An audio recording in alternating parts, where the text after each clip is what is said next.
Hello दोस्तों, नमस्ते नमस्कार। आइए आज सीखते हैं हम लोग प्रतिशत क्या होता है, कैसे निकालते हैं।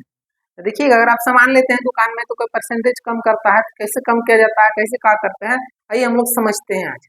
देखिएगा, प्रतिशत प्रतिशत मतलब बोलते हैं परसेंटेज। ये परसेंटेज का चिन्ह होता है, प्रतिशत का चिन्ह। प्रतिशत का मतलब होता है 100। प्रतिशत का मतलब क्या होता है? 100। तो देखिएगा, जैसे मान लीजिए कि आप दुकान में गए और बोला कि एगो जीन्स लेते हैं। सपोज मान लीजिए 800 का जीन्स है, ठीक है। इसमें अगर वो बीस बीस पर बोलेगा हम 20% कम करेंगे, तो आपको अगर नहीं पढ़े लिखे रहिएगा तो आपको ठग देगा दुकानदार, 20% कम करिए। इसका 20% निकालने के लिए देखिएगा, सपोज मान लीजिए 800 का है, का मतलब होता है गुना 20 के 20, प्रतिशत का मतलब होता है 100।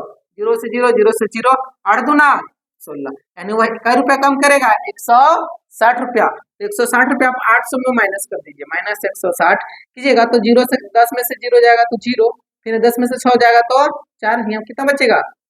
8 है, सात सात में से जाएगा 640 रुपया में जीन्स आपको मिलेगा। तो आइए हम लोग क्वेश्चन के माध्यम से समझते हैं। देखिए क्वेश्चन कैसे रहता है। इसे हम पहला क्वेश्चन देगा परसेंटेज का। बोलेगा कि 400 का 20% कितना होगा?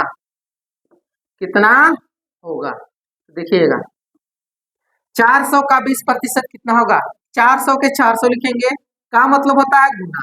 का मतलब गुना। 20 है तो लिखेंगे 20 बट्टा प्रतिशत का मतलब होता है क्या चीज? 100। 100 लिखेंगे।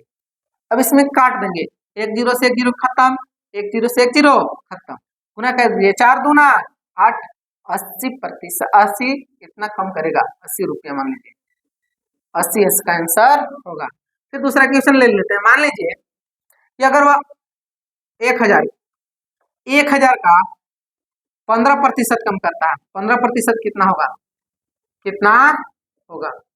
देखिएगा, 1000 है तो 1000 का मतलब होता है गुना 15 है तो 15% का मतलब 100। डबल जीरो से डबल जीरो कैंसिल, 15 दाना 150, ये प्रतिशत बस। अच्छा प्लीज।